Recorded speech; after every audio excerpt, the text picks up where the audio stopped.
और नवंबर बीत चुका है, सभी को पता है।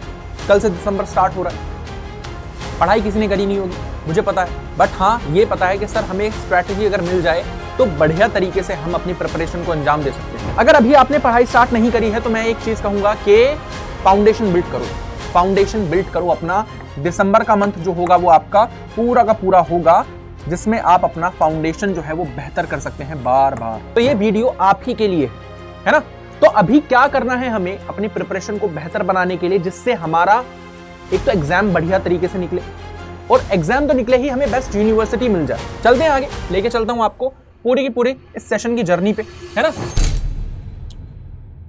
देख ली ना सभी ने फोटो, अच्छे से देख ली होगी मुझे पता है। और नवंबर बीत चुका है, सभी को पता है। कल से दिसंबर स्टार्ट हो रहा है। पढ़ाई किसी ने करी नहीं होगी, मुझे पता है, बट हाँ ये पता है कि सर हमें स्ट्रैटेजी अगर मिल जाए तो बढ़िया तरीके से हम अपनी प्रिपरेशन को अंजाम दे सकते हैं।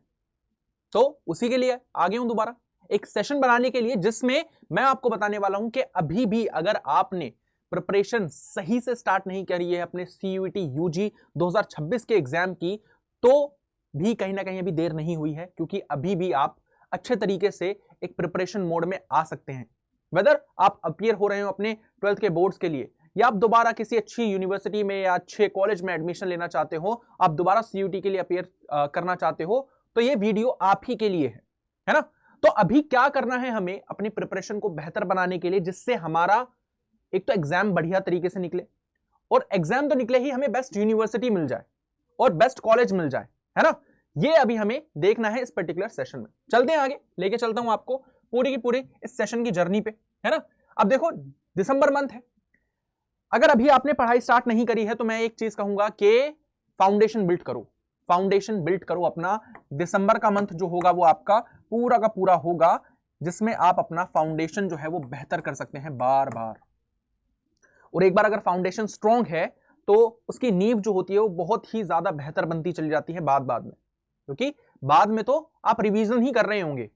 तो अभी क्या करना है भाई, आपको बस तैयार करें और नॉर्मली क्या करना है, सिलेबस को शुरू कर देना है। जनरली आपको बस सिलेबस पहले पता होना चाहिए कि सिलेबस है क्या। सिलेबस पढ़ना है आपको, हर एक चीज आपको डायरेक्टली पढ़नी है ना, बुक से पढ़नी है ना, तो वो चीज करनी है भी। और 30 to 40% जो सिलेबस है वो अगर आप एक बार कवर कर लेंगे तो आपको थोड़ा डर लगना कम हो जाएगा पहली बात तो, क्योंकि अभी इस टाइम में बहुत बच्चे जो है वो पैनिक मोड में चले जाते हैं। I have seen recent incidents जहां पे लोगों को पैनिक अटैक आता है एग्जाम देते वक्त, क्योंकि प्रिपरेशन ढंग से नहीं करी थी। तो अभी भी वक्त है, समझ जाओ, है ना। एनसीईआरटी पढ़ना शुरू करो और छोटे छोटे नोट्स बनाओ। उनके छोटे छोटे नोट्स कैसे बनाने हैं, 1 पॉइंटर्स। अगर कलिंग के युद्ध के बारे में पूछा है तो कलिंग इधर युद्ध डाल दो, उसका डेट वाइज डाल दो, किसके शासन में लड़ा गया और इसके बाद क्या हुआ, बस बस एक लाइन में हो जाना चाहिए सारा कुछ। रोज शब्दावली सीखें और एक आरसी जो है वो हल करें, रीडिंग कॉम्प्रिहेंशन हल करो, वोकैबुलरी सीखो। अब वोकैबुलरी सीखने के लिए आप क्या कर सकते हो, कीर्ति मैम है ना, उनकी आप क्लासेस देख सकते हो, है ना। वोकैबुलरी की उन्होंने एक सीरीज चला रखी है सीयूटी हिंदी मीडियम के इसी यूट्यूब चैनल पर, जाओ देखो, बढ़िया है ना। तो उससे वोकैबुलरी कर सकते हो आप अपनी, है ना। और GAT basics, numbers, ratios series, अब ये जो जीएटी के पेपर में क्वांट्स की सीरीज आती है ये आप कर सकते हो बेहतरीन तरीके से, क्योंकि देखो क्वांट्स वाला ऐसा सेक्शन है जो एक दिन में नहीं आएगा बट एक दिन जरूर आ जाएगा। तो उस पर अपनी फाउंडेशन बिल्ड करो थोड़ी सी, है ना। तो ये चीज करनी है आपको, और बेसिक ये जो एनसीईआरटीज हैं इन पे कमांड्स बनानी है, एंड दैट्स ऑल अभी के लिए फाउंडेशन के लिए।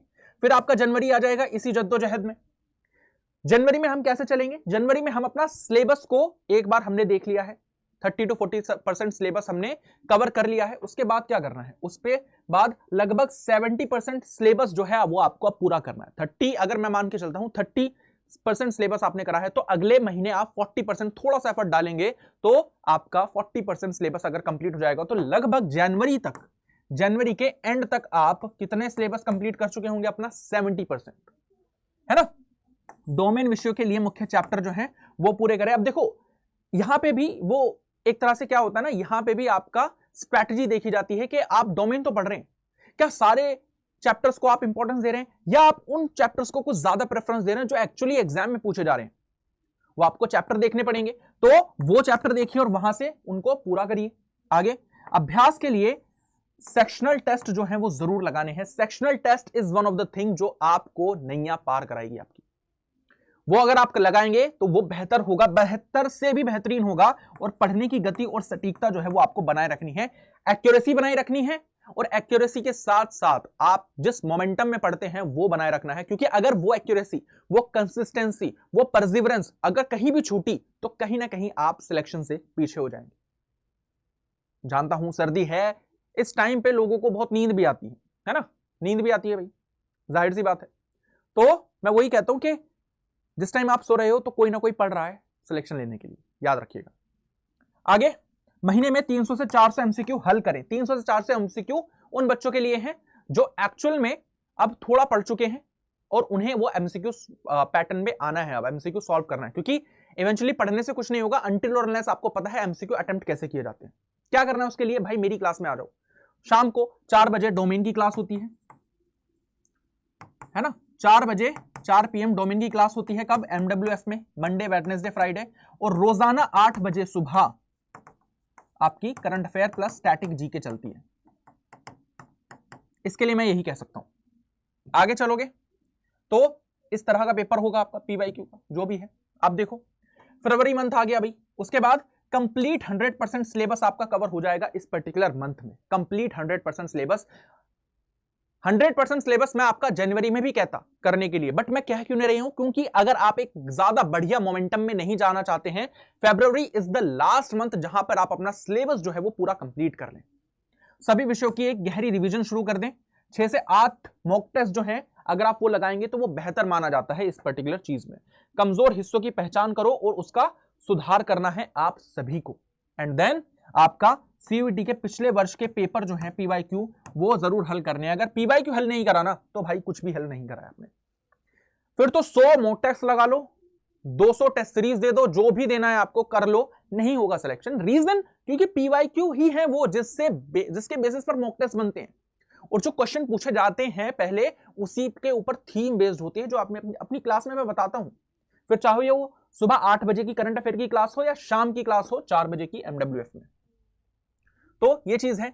मार्च आ जाता है भाई, मार्च में क्या करना है, focus on high waiting chapters. यहां पर आप उन चैप्टर्स पर ज्यादा ध्यान देना है जहां से बार बार क्वेश्चंस पूछे जा रहे हैं। नियमित रूप से फुल लेंथ मॉक टेस्ट देने हैं आपको, और समय प्रबंधन और सटीकता सुधारनी है, एक्यूरेसी सुधारनी है, और आपको फुल लेंथ मॉक टेस्ट लगाने ही लगाने हैं, क्योंकि वो एक इंपॉर्टेंट पार्ट बन जाता है अब। और कठिन MCQ सेट हल करे। अब ये जो कठिन MCQ है ये सारे आप कहां ढूंढोगे, कहीं नहीं ढूंढने हैं आपको।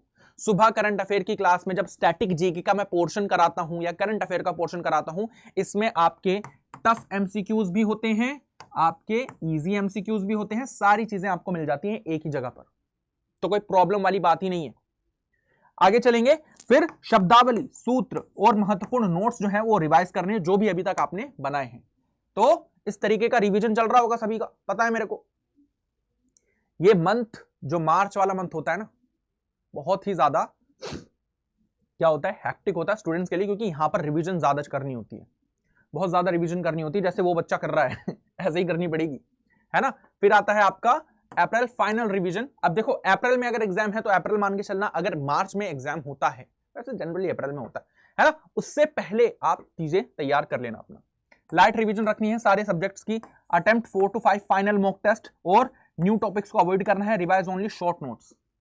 एक्यूरेसी 90% का टारगेट रखो, और प्रॉपर स्लीप। प्लीज देखो इन चारों में से अगर मैं आपको बताऊं ना, इन चारों में से ये अगर नहीं लोगे ना, ये नहीं करोगे, तो एक्चुअल में एग्जाम में जाके बेकार परफॉर्म करोगे।